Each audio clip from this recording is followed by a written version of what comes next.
Olá, bem-vindos e bem-vindas. Aliás, bem-vindas e bem-vindos. Vamos colocar as mulheres primeiro. Ao nosso estudo da Bíblia através da lição da Escola Sabatina. Estamos terminando esse trimestre da nossa lição sobre o Gênesis. Chegamos em Israel, no Egito. E a gente agradece a sua companhia de sempre. Agradece também você estar sempre distribuindo o nosso link, né, compartilhando com outras pessoas. Eu espero que você tenha crescido quanto eu também tenho crescido, estudando a lição, estudando a Bíblia.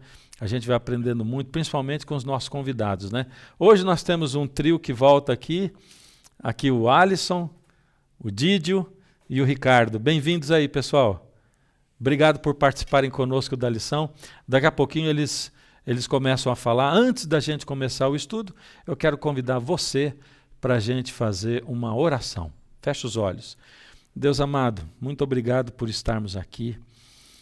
Nós rogamos que o Senhor abençoe cada pessoa onde estiver, que o Senhor visite cada lar, cada coração, e que a sua graça seja derramada sobre nós enquanto a gente abre a palavra. Sua promessa se cumpra de que o Senhor vai falar conosco. Em nome de Jesus. Amém. Que maravilha. Gente, estou muito feliz de ter vocês aqui.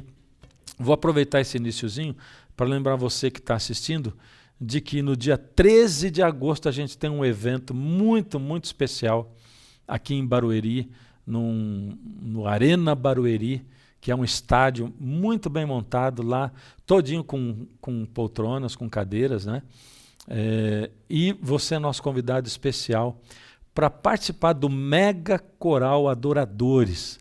É isso mesmo, nós vamos fazer um louvor e todo mundo que estiver lá dentro do estádio vai fazer parte desse coral. Você vai fazer parte desse coral. É você no Mega Coral Adoradores, né? A gente já tem os kits de ensaio no nosso site, tem um site específico para isso, Mega Coral Adoradores. Você vai fazer a sua inscrição para poder ter o seu ingresso, né? As inscrições ainda estão abertas, a gente ainda tem ingresso, se bem que grande parte deles já foi embora. E nós vamos ter uma programação com vários cantores, adoradores da Novo Tempo, Quarteto Arautos do Rei, tantos outros que vão participar conosco, tá bom? Dia 13 de agosto no Arena Barueri, 17 horas. Entra no nosso site para você fazer a sua inscrição.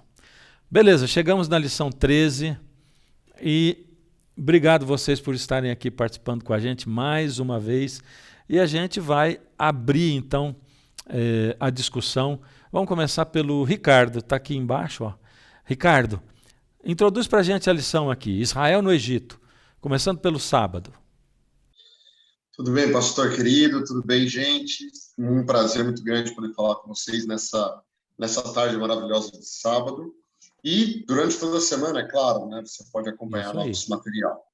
Gente, nós iniciamos essa lição, essa 13ª lição, tratando ali do livro do Gênesis, com um quadro bastante significativo para a própria estrutura da própria Bíblia, né? Nós temos um movimento do povo, que na época ainda era apenas família de Jacó, indo para o Egito em prol de socorro, né? Numa época de fome. O capítulo 46, que é abordado, né, nessa introdução dessa ida do povo, que se torna o povo de Israel para o Egito, ele nos apresenta um movimento que para a Bíblia é interessante. Eles saem da terra de Canaã, que é um símbolo do Éden, que é inclusive a localidade do Éden, e vão para o Egito, se torna símbolo posteriormente na Bíblia do pecado, uma referência sempre ao pecado. E o livro do Gênesis, como nós veremos mais na frente, ele termina exatamente com os ossos, né, os restos mortais de José, sendo indicados como devendo voltar para Canaã. De alguma forma ou de outra, todos nós somos simbolizados aqui. Saímos do Éden, saímos da mão perfeita do Criador, vamos ao Egito, vamos ao pecado, e em algum momento retornamos para casa de onde nós nunca deveríamos ter saído, para a terra de Canaã espiritual, que é o Egito. Mas para mais do que apenas uma aplicação espiritual, viu, pastor? Esse texto começa aqui, tratado na lição a partir do capítulo 46, ele apresenta Jacó indo com toda a sua família para o Egito, e aqui o número apresentado dos seus, ele é um número muito simbólico, muito importante, que é o número 70, não é? Então ele vai com toda a sua prole para o Egito. Sendo um símbolo, né, e o autor da própria lição, ele trabalha isso em outros materiais pessoais, sendo um símbolo da totalidade daqueles que servem a Deus, daqueles que estão vinculados ao Israel. E o Israel, nesse caso, seria uma referência a Jacó, o próprio pai dessa família. Jacó vai ao Egito e cumpre, então, uma função, um propósito que já havia nos sido apresentado lá em Gênesis capítulo 12, que é o propósito de Deus de que Abraão fosse uma bênção para todas as nações da terra, inclusive que a prole de Abraão, né, que a descendência de Abraão fosse esse canal de bênção. Quando Jacó vai ao Egito, e Deus reforça a Jacó no capítulo 46, verso 13, que ele se tornaria uma grande nação, e chegando no Egito, Jacó abençoou o faraó, e começa todo um ritual de várias bênçãos, né? E nós vamos vendo aí em diante, ele abençoando cada um de seus filhos, abençoando os filhos de José, inclusive, nós vamos vendo o cumprimento parcial, é claro, dessas promessas ou desses ideais dados a Abraão, de que através dele e de sua descendência o mundo fosse abençoado. Ora, se nós somos representados pela descendência de Abraão aqui, nós somos convocados através, né, desse paralelo a sermos também essa bênção ao mundo. De alguma forma ou de outra, nós também complementamos o trabalho, a missão dada a Abraão, dada a Isaac, dada a Jacó, que é abençoar o mundo por onde quer que nós formos no Egito da vida, não é? Então, a primeira parte, né, pastora Alessandra Saldo, ela vai nos introduzindo a esse movimento de ir ao Egito e de, no Egito, ser de fato uma bênção a todas as nações. Eu acho muito interessante aqui essa ida de Jacó para o Egito, porque é o inverso do que Deus tinha dito para Abraão, né? E aí, eu vou fazer um paralelo até quando Deus, por exemplo, falou para Abraão para sacrificar o filho dele, né? É uma coisa que a gente tem por certo, assim, olha, Deus falou com você, Deus não vai falar contra a Bíblia, contra a palavra. Naquele caso, Deus estava ordenando a Abraão oferecer o filho, né? E que, de certa forma, feria um mandamento, né, da lei de Deus, e Deus estava dizendo abertamente.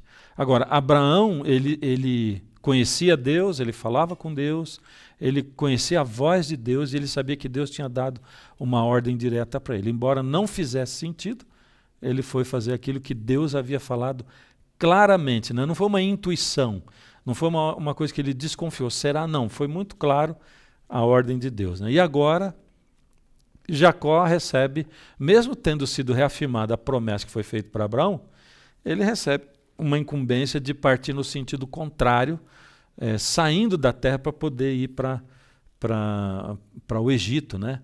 E ele faz isso, e ele faz com segurança também. Por que vocês acham que ele fez isso aqui com segurança, embora ele estivesse fazendo o caminho contrário? Pastor, me permita complementar nesse ponto. Oh. E eu entendo até que esse será um ponto que envolverá essa segurança que ele passa. É óbvio que Deus ordena que ele vá ao Egito, Deus o instiga a ir, né? Deus o motiva a ir com confiança para o Egito. Lá Deus o tornaria numa grande nação, seria a realização das promessas feitas desde Abraão, né? No capítulo 15 do livro do Gênesis, Deus fez uma aliança com Abraão. E durante o processo de aliança que Deus firmara com Abraão, no capítulo 15, uma aliança de sangue, inclusive, Deus diz a Abraão claramente que os seus descendentes passariam 4 gerações em terra alheia, em terra estrangeira, no caso o Egito. E depois Deus os traria novamente para a terra de Canaã. E esse movimento de ir ao Egito e voltar, no capítulo 15, é apresentado como sendo um ato de justiça de Deus. Deus iria julgar a nação para a qual o povo tivesse ido. Quando nós pensamos em justiça, obviamente, com a nossa mentalidade, né, bastante ressabiada, né, com justiça, com lei, com regra, nós já pensamos em coisa ruim. Mas não é apenas coisa ruim. A justiça que Deus faz para o Egito, que envolve as 10 pragas, que envolve a morte dos primogênitos, que envolve o Mar Vermelho, também envolveu salvação. Lembrando que o próprio Gênesis cita que na saída o próprio Êxodo, lá na frente, cita que na saída do povo de Israel do Egito para voltar a Canaã, muitos egípcios voltaram junto. Muitos egípcios passaram o sangue do cordeiro na porta. Ou seja, o povo de Israel, ou seja, os filhos de Jacó, do Israel por excelência, eles foram para muitos egípcios canal de bênção, canal de salvação. Então, a justiça de Deus se manifestou no Egito, com a ida de Jacó para lá, tanto no sentido de punir a maldade dos egípcios, mas também no sentido de trazer alguns egípcios consigo para a salvação. Então, eu creio que, teologicamente falando, a ida de Israel ao Egito, ela é endossada por Deus aqui no capítulo 46, porque Deus mirava lá na frente, através desse povo, descendente de Jacó, fazer justiça para todo o Egito. Legal, alguém quer comentar essa parte?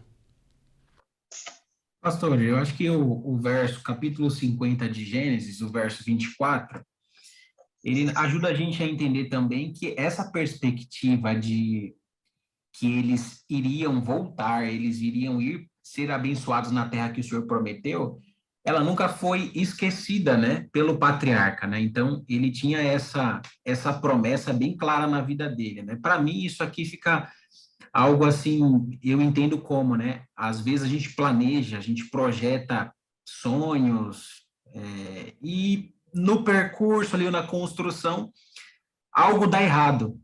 E às vezes, na nossa perspectiva, nós estamos decaindo, indo para trás, quando na perspectiva de Deus, às vezes é um caminho que ele utiliza para justamente cumprir o propósito dele, né? Aquele, quando Ellen White, por exemplo, ela fala que Deus ele tem 1000 maneiras de realizar os nossos propósitos, das quais nós nada sabemos. Então, é o que me parece aqui nesse texto de Jacó, né? Ele precisa sair da terra que ele estava agora, e para ele, de repente, até tenha sido temporariamente bom, né? Provisoriamente, porque ele sai de uma terra onde ele estava passando fome, as necessidades, e vai para o Egito. Mas mesmo indo para a terra do Egito, ele lembra, ele sai com essa promessa em mente, né? Olha, o Senhor vai visitar vocês mesmo aqui nessa terra de bênçãos e vai nos levar para a terra que ele mesmo prometeu. Legal. Eu queria ressaltar uma coisa também, né? É incrível como é que essas promessas de Deus, elas levam anos para se cumprir, né? E é muito fácil as pessoas perderem de vista, a gente perder de vista, né? Quando alguma coisa está na sua vida, você espera já por 3, 4, 5, 6 anos, você vai ficando num limbo assim, né? Às vezes bate um desespero. E é interessante a gente olhar isso aqui para ver que essas promessas levaram anos para se cumprir, foram de geração em geração. Abraão não viu aquilo acontecer, o próprio Jacó não viu acontecer. Agora, nessa questão da ida de Israel para o Egito, a gente pode até perguntar assim, bem, se Deus está tirando Jacó de lá da terra de Canaã para levar para o Egito, que é para salvar da fome, Deus não poderia ter deixado o José lá, na mesma terra, e mandado a fartura lá, né, e o mundo inteiro ir para lá, né?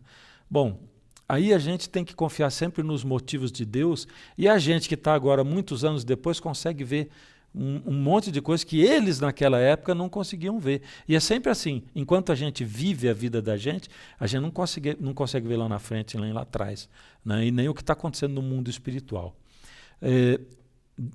Uma coisa muito importante que a gente vê é que, aí eu vou discordar um pouquinho só do Ricardo, no fato de que a Bíblia diz que foram sim egípcios com o povo de Israel, mas não foi uma multidão, foram alguns, né?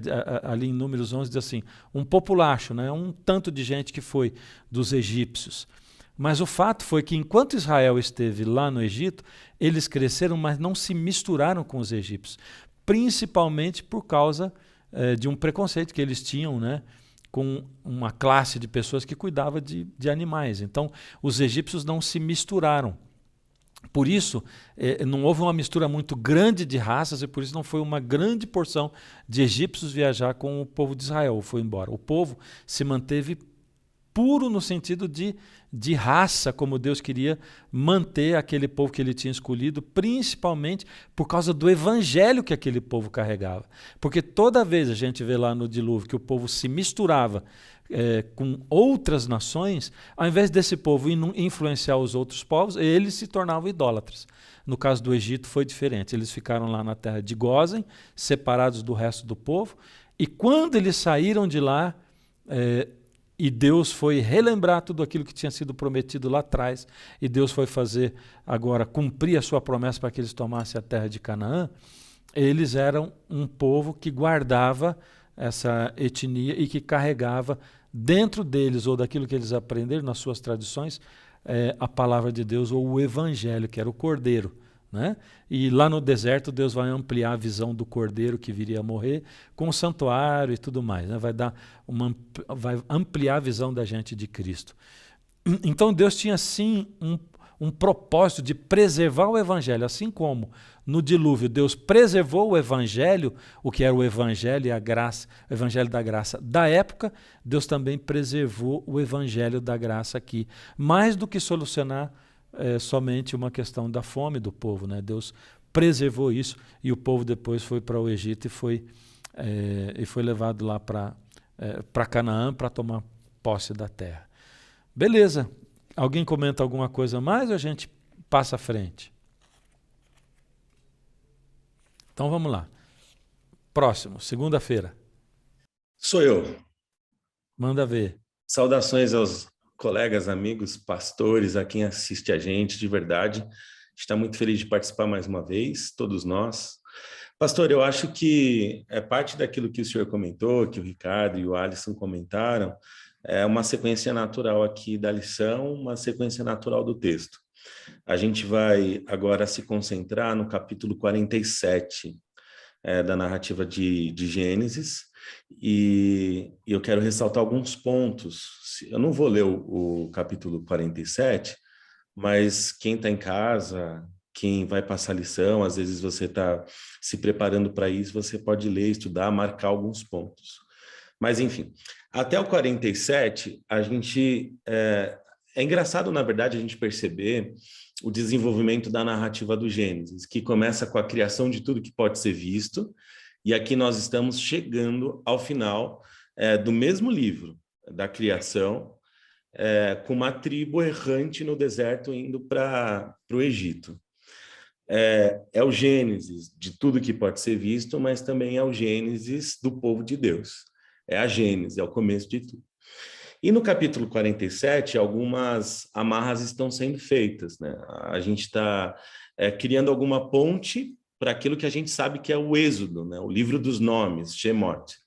Mas quem tem isso na memória já começa a perceber algumas coisas. Mas, enfim, a gente estava concentrado em José e a narrativa ela foca agora Jacó, Israel, como vocês disseram, no Egito. Ou indo para o Egito, né? E Jacó é apresentado ao faraó, né, no 47. Então, a gente tem um encontro dramático entre o Senhor do Egito e o pai da promessa. É um encontro. Puxa, alguma coisa importante está acontecendo aqui. E, assim, é cheio de paradoxos, é cheio de... Eu não sei se é ironia, o texto é muito, para mim é muito forte. Porque vocês estão comentando sobre Israel ter se levantado para buscar comida no Egito. É o primeiro sentido do texto. Então, nesse primeiro sentido, Israel está sendo abençoado com comida, Israel está sendo abençoado com uma porção boa da terra do Egito, Israel está sendo abençoado gozando de uma boa amizade por meio de José. Então, o que Jacó, ou Israel, tem de comum com Faraó? Só José. É o que eles têm de comum. E aí, enfim, o grande lance, eu acho que a gente pode ressaltar, sublinhar, é porque tem uma inversão no segundo sentido do texto. Vejam, no versículo 7, no final, no versículo 10 também, em 2 momentos, nós temos Jacó abençoando Faraó. Então, a gente começa a se perguntar quem abençoa quem? O Egito abençoa Israel com a comida ou Israel está lá para abençoar o Faraó? Então, os caras que iam se tornar guardadores de ovelhas, e, enfim, do rebanho, que tinham preconceitos, assim, subversientes, né? Ou... Subservientes. Isso. Esses homens acabam abençoando. Então, a promessa, ela é destinada a Israel, mas aqui também está um dos sentidos de Israel existir, que é abençoar todas as famílias da terra. Então, eu acho isso sensacional. Eles se levantaram para serem abençoados, ou eles se levantaram para abençoar? É uma pergunta que a gente pode fazer, que direciona para a pergunta que o pastor Fernando fez. Por que Deus não abençoou a terra de Canaã e fez os egípcios saírem do Egito e buscar comida em Canaã? O que eles estavam fazendo lá? Isso é importante, eu acho legal, porque eu acho que nem tudo se esgota assim no texto e na narrativa. A gente começa a imaginar algumas coisas. Como é que Jacó abençoou então o faraó, né, o Deus dos homens, o Senhor do Egito? Não quero me demorar muito, mas eu acho que um dos pontos importantes da história de Israel é isso.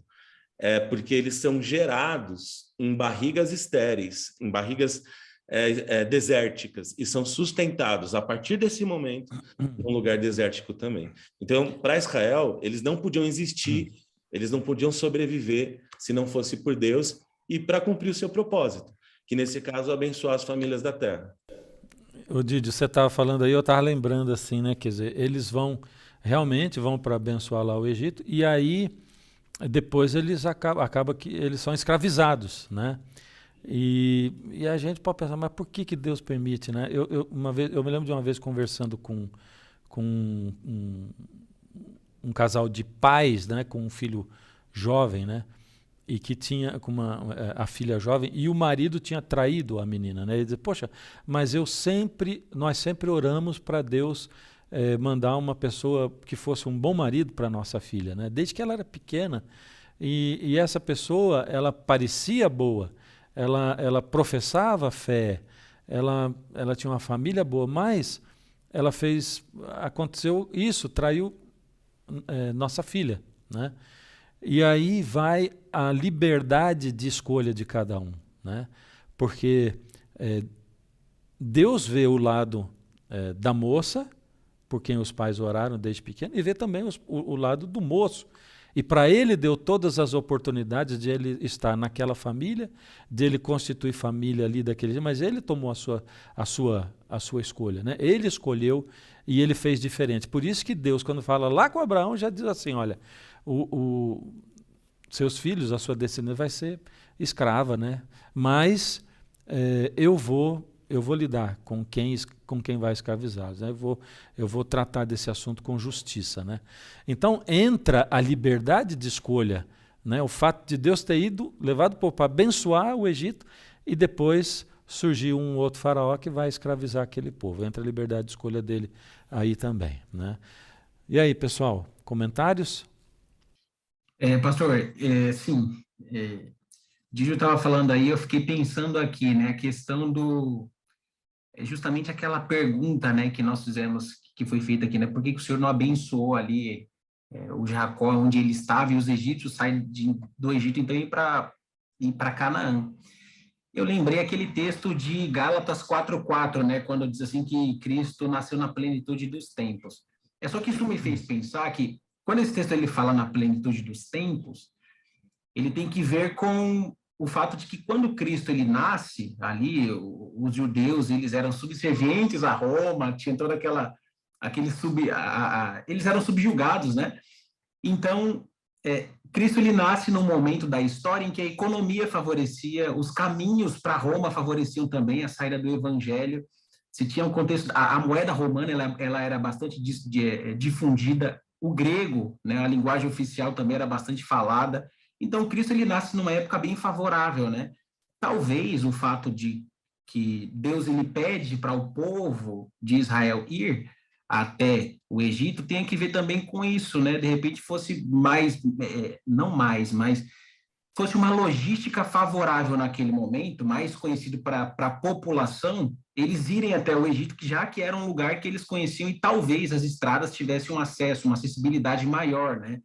Mas a questão, assim, que eu lembrei também, no comentário bíblico adventista, lá diz que provavelmente ou possivelmente, nesse tempo em que José ele vai para o Egito, não eram os egípcios que governavam, era o império, uma dinastia Iquiza, né? Eram os Íquisos. E aí eles explicam também que por isso, né, eles fazem uma ligação, né? Talvez por isso, lá no Êxodo capítulo 1, diga que surgiu ou veio um rei que não conhecia José.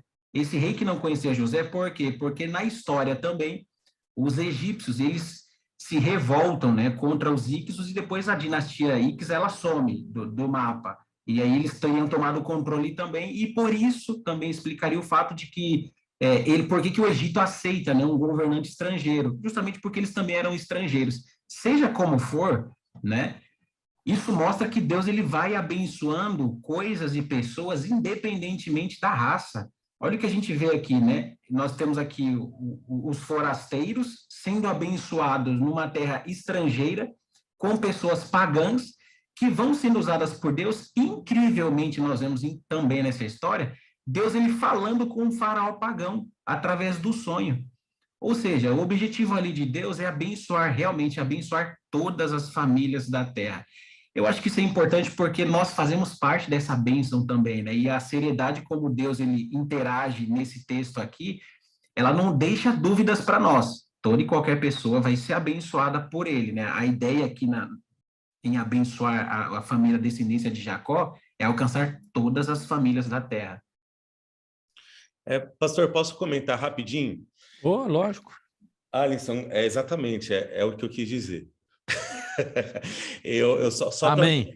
Só para não virar meme, subservientes. Agora, subservientes. Se alguém fizer um recorte, eu vou fazer recorte dessa fala. Tá? Mas eu tive a oportunidade de visitar alguns campos de refugiados e eu encontrei num muro, assim, até tirei uma foto, que alguém escreveu assim: todos nós somos estrangeiros em algum lugar. E a experiência de Israel como escravos, ela cria muitas possibilidades no Pentateuco e na formação do próprio povo. Está no DNA de Israel a questão da peregrinação. Está no DNA de Israel a questão do cativeiro. Está no DNA de Israel a questão do deserto. Está no DNA de Israel quando eles ganham a lei, né? Na jornada no deserto, a lei é destinada para um povo soberano. E dentro da lei está assim, que o estrangeiro da tua terra tem direito a essa lei também, porque vocês foram estrangeiros, né? O sábado é direcionado ao servo. Pô, anteontem eu era servo. As minhas costas ainda estão doendo, né? Os cortes, as chibatadas ainda estão doendo. E Deus está me lembrando, vocês foram servos, vocês foram escravos, eu libertei vocês de lá, e entre vocês não será assim. Então se cria, a partir do Egito e do deserto, uma consciência alternativa, uma consciência peculiar de um povo peculiar, que tem um propósito de existir. Não morre. Que não era comum a nenhuma nação, né? E não era comum a nenhuma nação, exatamente. Então não é mais olho por olho e dente por dente. Aí Deus se apresenta no Êxodo como Yahvé. Eu visito a iniquidade da terceira e quarta geração, mas tenho misericórdia de milhares e milhares. Então eu sou misericordioso e vocês também serão. Eu acho que Deus está formando, continua o Gênesis, mesmo no Egito, sabe? Ou seja, se tem alguém que não tem a mínima desculpa, né, para ter preconceito ou para se fechar, seja qualquer tipo de preconceito, né, principalmente no nosso caso, preconceito religioso, né, se tem um povo, é o povo cristão. A gente não tem esse direito, porque é muito claro como Deus age, como ele trata, né? Beleza. Continuando aqui, Jacó abençoou os filhos de José. Vamos lá. Pastor, eu queria abrir uma aspas aqui. Nós não estamos alheios como cristãos ao que vem acontecendo na sociedade, né? Espera só um E eu pouquinho, você vai acredito que... falar de subserviente de novo, não? Não, não.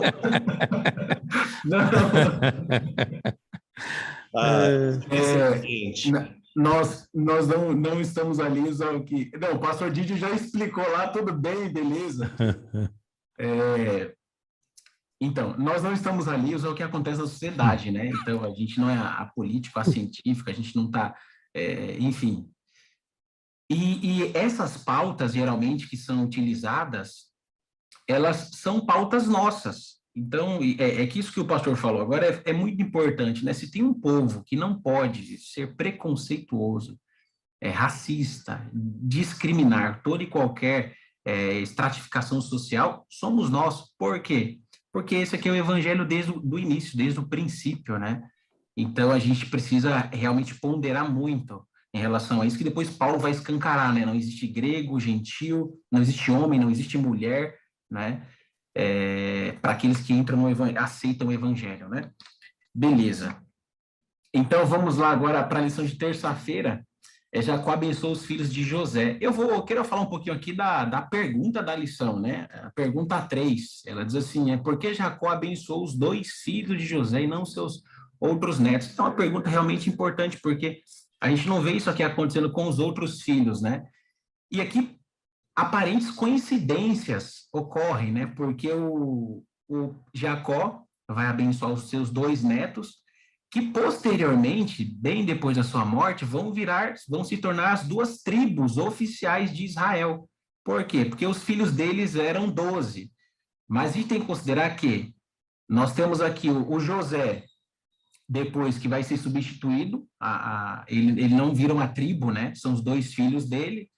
E você tem a tribo de Levi, que depois também não recebe herança. A herança dos levitas acabam sendo o próprio Deus, porque eles vão oficiar no santuário, né? Então, a herança deles é o Senhor. E, portanto, os 2 filhos do José compõem essas 2 tribos, né? No lugar de José e no lugar de Levi. Então, são 2 tribos contando com Efraim e Manassés.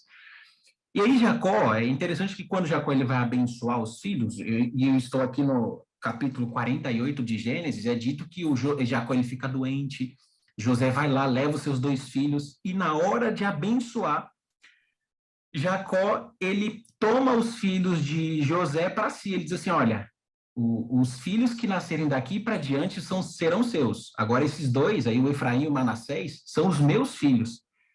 E aí José introduz os filhos na presença dele, ele vai abençoar os meninos. Quando ele vai abençoar os meninos, ele troca as mãos, né?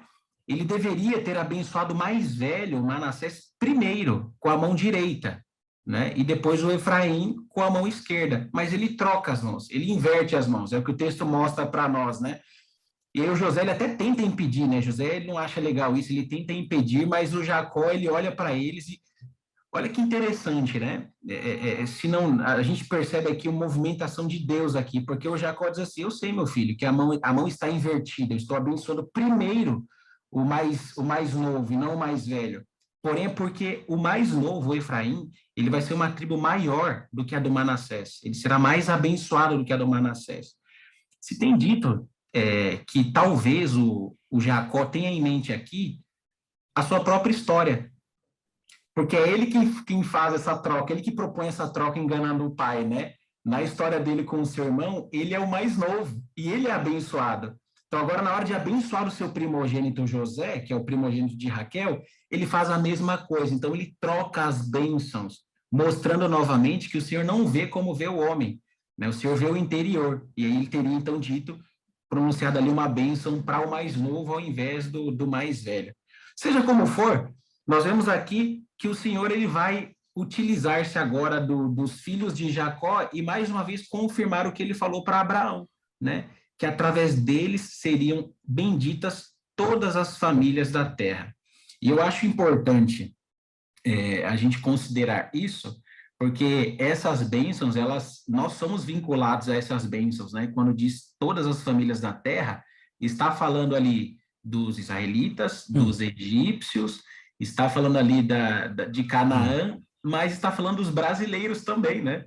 Nós fomos alcançados por meio dessa promessa, né?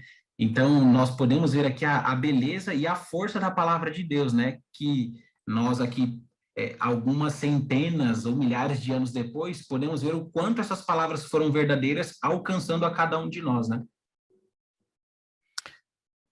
Maravilha. Algum comentário ou passamos para quarta-feira? Jacó abençoa seus filhos. Pastor, já introduzindo então a quarta-feira, é um contexto ainda de bênção, né? Interessante exatamente esse paralelo que o Gênesis vai construindo, que Moisés vai construindo no Gênesis, né? O mesmo sujeito que tem a sua história iniciada num processo de bênção, e até uma bênção envolvendo uma enganação, né? Como o pastor Alisson citou, ele termina o seu livro, né? Seu ciclo de vida, sua aparição na história, também fazendo um processo de bênção. Jacó faz o que nós chamamos de a maior bênção da Bíblia, que é a bênção que ele oferece aos seus próprios filhos. Ela começa no capítulo 49, verso 1, e vai até o verso 28. Né? E esse aqui, esse momento onde ele abençoa os seus filhos, essa longa bênção, estranhamente começa com uma maldição que ele dedica ao seu filho Rúben, do verso 1 ao verso 7. Contudo, essa primeira parte da grande bênção de Jacó, ela serve para introduzir o próximo filho. Então, eu sei que se nós fôssemos fazer um aparato teológico para cada uma das bênçãos que aparecem nesse capítulo 49, nós precisaríamos aqui de algumas horas. Okay? Então, vou me dedicar de forma bem breve a citar um trecho da bênção que ele faz, destinada a ajudar aquele que seria, ou de quem viria, de fato, o Messias. No verso 10 e 11, para ser mais preciso, ele diz o seguinte a Judá. Ele fala assim, Judá, né, no contexto da bênção, o cetro não se afastará de Judá, nem o bastão sairá de entre os seus pés, até que venha Siló, e a ele obedecerão os povos. Ele amarrará o seu jumentinho à vide, e o filho da sua jumenta, a videira mais excelente, lavará suas próprias roupas no vinho e a sua capa em sangue de uvas. Veja, essa é uma profecia entendida por todos nós como uma profecia messiânica, uma profecia que envolve a promessa da vinda do Messias. É nesse contexto de profecia que fica afirmado desde sempre que o Messias viria como descendente da tribo de Judá. O cetro, então, não se afastaria de suas mãos. Esse mesmo cetro que aparece depois em alguns salmos cantados, no contexto da entronização dos reis de Israel. Todos os reis de Israel, eles são lembrados como sendo aqueles que carregam consigo o cetro. E esse mesmo cetro aparece em Apocalipse 12 como uma referência ao poder daquele que nasceria de mulher, que estava sendo perseguido pelo dragão, no caso, a pessoa de Jesus Cristo.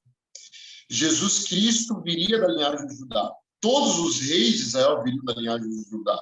Davi, grande rei, tipo do rei de Israel, também viria da linhagem de Judá. E ele governaria. 3 características são apresentadas nessa promessa feita em relação ao Messias, que viria da linhagem de Judá. A primeira característica é que esse Messias seria um Messias de paz. A palavra Siló, uma palavra de difícil tradução, porque ela aparece apenas uma vez em toda a Bíblia hebraica, uma apax legomena, né, que nós chamamos. Essa palavra ela é de difícil tradução, mas ela tem a sua origem etimológica nas palavras Shalom e Shalom, que significam paz. Ou seja, de alguma forma ou de outra, esse Messias que iria julgar com cetro, ele seria um Messias de paz. Ele traria, enfim, paz ao mundo. Essa mesma ideia, ela fica em paralelo com o verso 11, onde é apresentado um jumentinho, que Zacarias, pegando emprestado aqui da bênção de Jacó, faz menção ao citar que Jesus entraria em Jerusalém, Zacarias 9, verso 9 e 10, assentado num jumentinho, e ele seria um precursor da paz. Então, a primeira questão é essa associação com a paz. A segunda associação que Jacó faz em sua bênção é a associação com a bênção que o Messias traria do ponto de vista mais universal. Quando ele fala, né, e a ele obedecerão os povos, palavra povos no plural, dando a ideia de abrangência. Esse mesmo conceito, ele aparece também no capítulo 9, verso 27, quando o Messias traria uma nova aliança que abençoaria a muitos povos, a muitas nações. O Messias estabelecendo uma aliança com muitas nações. Então, de um primeiro ponto, o Messias traz paz, no segundo ponto, o Messias ele apresenta uma bênção que é universal, e na terceira perspectiva, o Messias encerraria o ciclo do reinado dos reis da linhagem de Judá. O cetro não se afastará de Judá, nem o seu bastão sairá de entre os seus pés, como diz no verso 10, até que venha Siló. Ou seja, o cetro seria levantado pelos reis de Judá até o dia em que chegasse esse rei da paz, esse Messias da paz, e encerrasse esse ciclo. Isso é importante, porque o próprio profeta Balaão, em Números 24, verso 17, ele cita isso, dizendo que uma estrela procederia de Jacó, e de Israel subirá um cetro. Ele usa a palavra Shevet, que é a mesma palavra que aparece para cetro aqui em Gênesis 49, verso 10. Então, essa estrela procederia de Jacó. Haveria uma estrela que viria de Jacó. E essa mesma estrela é citada por Mateus, lá no capítulo 2 de seu livro, verso 2, quando fala que o rei nascido, o rei dos judeus, ele viria, né? E os magos estão procurando de onde ele vem, conversando com Herodes, e aí vem a profecia da estrela do Oriente, que apareceria do Oriente, né? Jesus aqui é retratado como sendo precursado por uma estrela. Veja, no final das contas, a bênção de Jacó, que Jacó dá ao seu filho Judá, é uma bênção que nos lembra do Messias. A primeira vez que o Messias é apresentado como rei, o Messias é apresentado como vindo descendente de uma tribo, e o Messias é apresentado como sendo um sujeito que encerraria os reinados de Judá, mesmo que ainda não houvesse rei de Judá, e, mais do que isso, sendo um Messias que traz paz, é a expressão silóquia que aparece. Para mim, isso é significativo, dentre as bênçãos, porque nos lembra daquele que é o maior abençoador de todos nós. Legal, fez um paralelo muito bacana, um estudo bem profundo aí, trouxe realmente ali o Messias, né? Muito show. Eu estava buscando uma anotação minha aqui, né? E aí, em Gênesis 4:25, o Messias deveria vir da linhagem de Sete. 9:26, de Sem. Né? 7, 100. Depois Abraão, que é Gênesis 12:3. Depois Isaac, Gênesis 17:19. Jacó, 28:14. E aí, Judá. Judá, Gênesis 49:10. Depois de Boaz, Ruth, 4:12-17. E Davi, 2 Samuel 7:12. Então, é interessante até para a gente pensar como é que Jesus cumpriu todo esse caminho, né, da geração, né, para ele poder ser considerado o Messias. O Messias tinha que ser descendente nessa linha aqui, e realmente foi o que aconteceu. Valeu. Comentários aqui em cima do que o Ricardo falou? Olha, do que o Ricardo falou, não tenho não, pastor. Foi muito bem colocado aí, mas eu tenho um insight aí, enquanto eu lia essa lição, que é a questão da boa morte, né? Então, você tem algumas teorias aí do que é você ter a boa morte, né? Encomendar a alma e tudo mais, e a missa do sétimo dia, enfim. E a Bíblia apresenta a boa morte, ela traça a boa morte numa tela de esperança, né? A boa morte para o cristão é você morrer com a esperança, né? Com não perder o norte, o horizonte ali, que é a volta de Cristo, né? E você vê aqui o Jacó agora, ele tem uma boa morte, né? O que é isso? Ele convida os filhos, ele percebe que vai morrer, ele abençoa os filhos. E aí eu fiquei pensando, né? Eu já ouvi algumas histórias, por exemplo, né? De pessoas que morreram, e daí a família ficou numa situação bem complicada, porque não sabia a senha, não sabia quanto ganhava, o que tinha, ou tinha uma dívida, e aí agora precisa a família pagar essa dívida. E você tem histórias bem complicadas, às vezes, por pessoas que morrem com alguns segredos mesmo ali entre marido e mulher, né? E você tem agora um Jacó que está morrendo em paz, está distribuindo as terras, está dizendo aqui para o filho dele, para José, olha, além do que eu estou dando para os seus irmãos, eu te dou uma terra, a terra de Siquém, né? Ali, ele está colocando aqui também para José, pede para levar os ossos dele de volta. Então, e está deixando o que tem de mais especial ali, né? Para aquele momento que talvez seja algo interessante para a gente considerar, né? A bênção de Deus, né? Ele deixa, sobretudo, para os filhos dele antes de morrer, a bênção de Deus, né? Olha, o Senhor vai visitar vocês, né? O Senhor vai visitar vocês. Maravilha. Passamos para quinta-feira, então? Já vamos caminhando para o final. O Alisson deu um spoiler aqui. Poxa, Alisson. Falou a metade já. Mas você vai conseguir mais, com certeza. Tem mais aí, tem mais aí.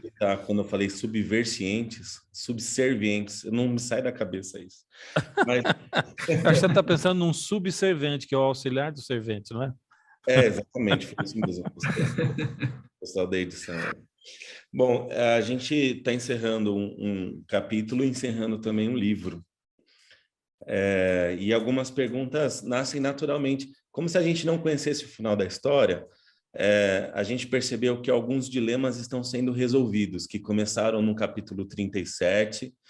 A gente acompanha a morte de Jacó no capítulo 50.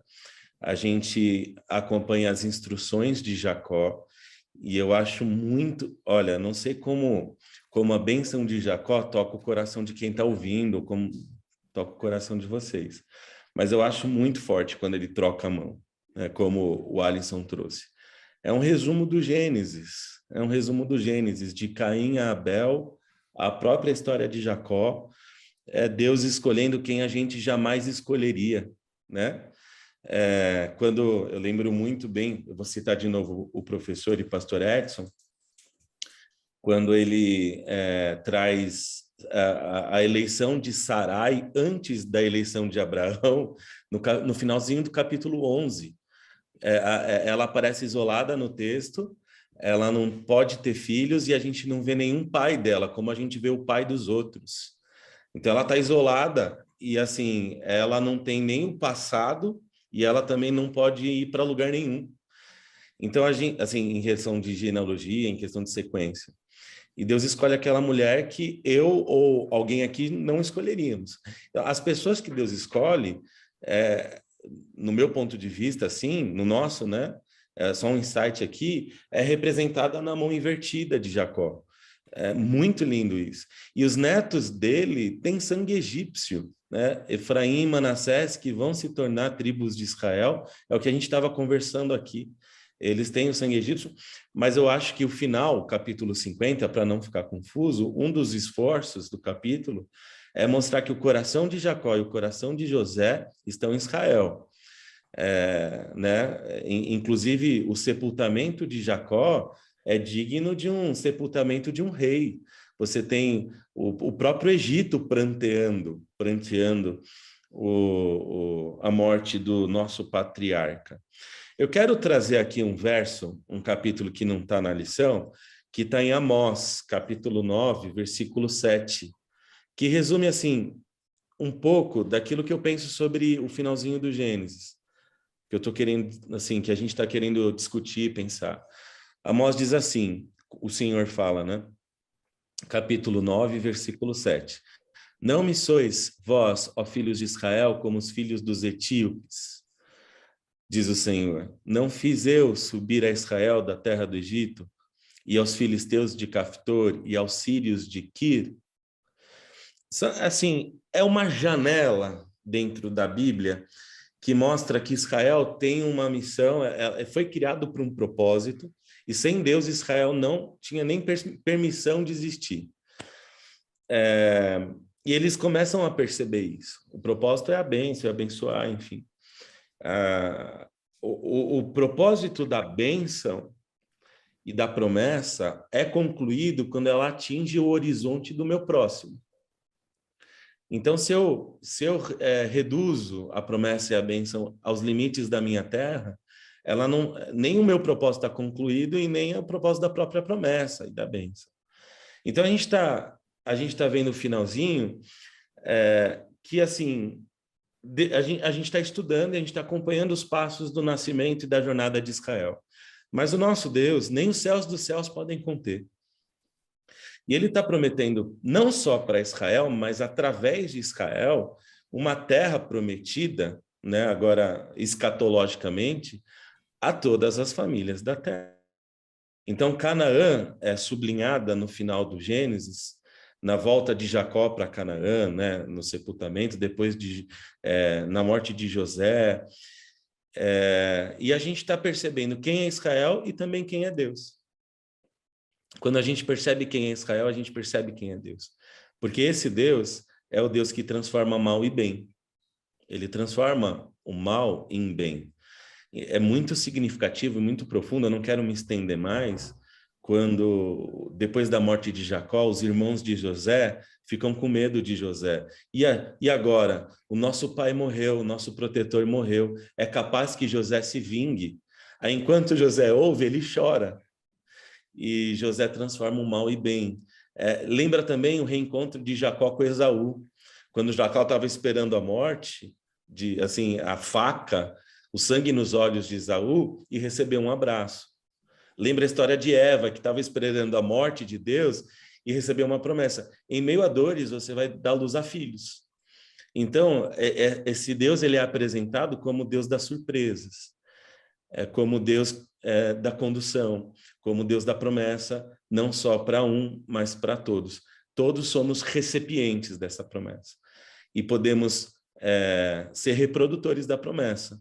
Você é chamado a transformar o mal em bem, e responder o mal com bem, em quebrar o ciclo do ódio, o ciclo da perseguição, da vingança.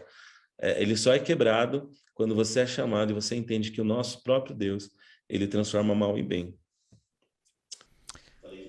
Amém. Não, muito joia, muito bom. Eu queria terminar só voltando a atenção para aquilo que você falou agora há pouco, Didio, a respeito de o menos provável, né? Quer dizer, Sara, menos provável, né? Ou seja, quem Deus escolhe é o menos provável, aquele que tem menor condição. Então, isso é uma grande prova de que, se você se sente o menos provável, você é um candidato perfeito também. A única coisa que vai diferenciar é o que vai na tua alma, o quanto você deseja Deus, ou quanto você deseja desejar Deus. Porque ele diz: eu sou aquele que provoca em você tanto o querer quanto fazer. Né? E é isso que Deus destaca, né? No caso de Davi, que era o homem segundo o coração de Deus, ou de qualquer um desses homens que viveram no passado, e mulheres, e que foram pessoas dedicadas a Deus. O que ia na alma deles era realmente o que fazia diferença. Porque improváveis é deles que Deus precisa para realizar uma grande obra. Né? Bem, a gente termina aqui nossa lição. Eu vou pedir para vocês falarem assim, não é um parágrafo, uma frase, tá bom? Cada um. Alisson. Deus tem um povo exclusivo, mas ele não é exclusivo do seu povo. Olha, parece que você já estava esperando eu perguntar isso, né? Muito bom. Vamos lá. Ricardo. Tá sem áudio. Só, Ricardo. Beleza. Deus tem o poder de transformar o mal em bem, sempre. Ele tem esse poder e ele vai usar. Amém, amém. Didio. E agora, hein? Era isso que eu estava pensando a seu respeito agora. Ficou numa situação complicada. A minha situação é subserviente. Eu acho que é isso. A minha frase é: Deus te abençoe. Deus te abençoe e te guarde. Amém. Amém. Gente, muito obrigado. A gente vai ter uma oração agora e logo em seguida a gente vai ter o pastor César Reis, falando com os que são professores de escola sabatina, tá bom? Trazendo novidades, trazendo uma mensagem especial para você que é professor. E você que não é professor, eu quero agradecer a sua audiência de estar conosco no nosso estúdio, tá bom? Ricardo, pode orar conosco, por favor? Claro, vamos orar. Deus querido, Pai de amor, agradecemos a Ti, Senhor, pela linda e maravilhosa oportunidade de termos a Tua palavra para estudarmos e dela buscarmos inspiração e força para a jornada da vida.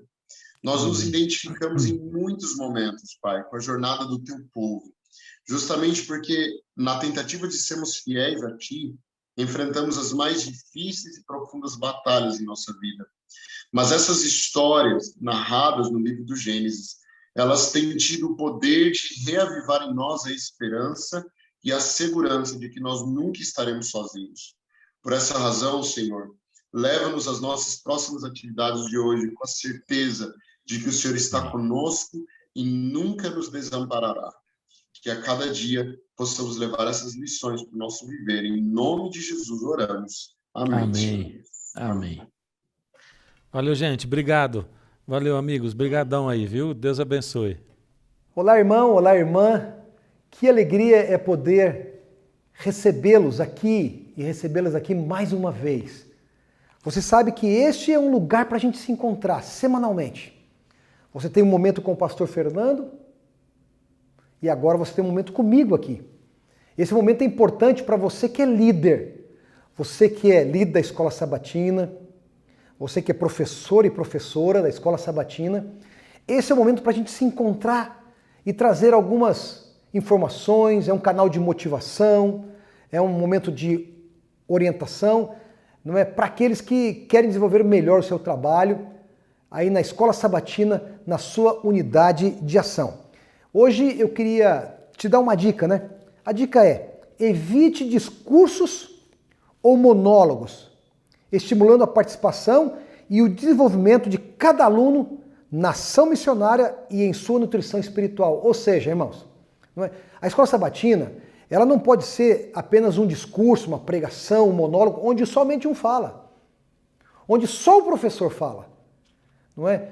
Ali não é um lugar para a gente demonstrar o nosso conhecimento, simplesmente o nosso conhecimento. Você professor e você professora, lembre-se que a Escola Sabatina, na hora da lição, não é um monólogo, não é um discurso, não é uma pregação.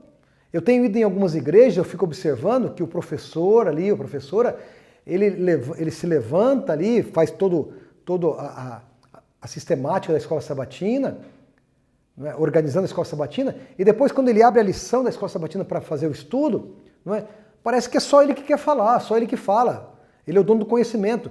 Isso vai criando uma barreira nos alunos. Então, minha dica de hoje é que você abra um diálogo com os alunos. Mesmo as pessoas mais simples, que é o nosso ver, não é? Mas todos nós podemos contribuir. Mesmo aquele que está sempre calado, estimule ele, pergunte alguma coisa para ele direcionado a ele. Procure saber o que ele gosta, né? O que ele se interessa. Se você conhecer a sua classe, você pastorear a sua classe, você vai conhecer a pessoa que está ali. Não é? E você tem que lembrar que a Escola Sabatina também é um momento para a gente ter um diálogo aberto, até de confraternização, e não é uma pregação, como depois é o culto na igreja. A mensagem pregada lá no púlpito. Não é isso. A Escola Sabatina é um momento para a gente dinamizar, se relacionar, mas também para que as pessoas possam falar. Mas para que elas façam isso, primeiro que é importante que elas tenham a lição da Escola Sabatina, porque se ela estuda em casa, ela vai ter o que falar ali na igreja. Então, durante a semana, você professor, você professora, você diretor, estimular para que as pessoas estudem. Mandar uma lembrança para elas através quem sabe, do WhatsApp. Olha, lembra-te da lição, olha, esse ponto foi muito importante que eu vi hoje. No grupo seu de WhatsApp da sua classe, quem sabe colocou uma frase da Escola Sabatina que você gostou, uma mensagem que você viu na lição do dia, estimular as pessoas, para que quando elas cheguem na igreja, elas também tenham o que falar. E isso vai dinamizar mais a sua classe. Então, o meu conselho para você hoje é que você estimule isso na sua classe.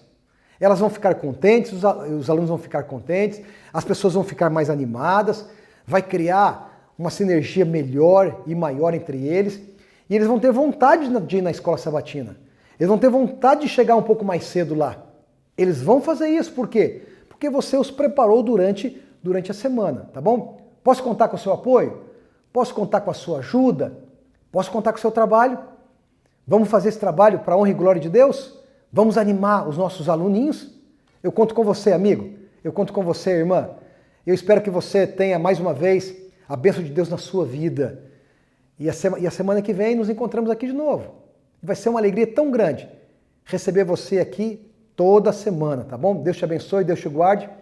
E a gente se encontra num próximo episódio aqui no nosso canal, tá bom? Um abraço para você e Deus te abençoe ricamente.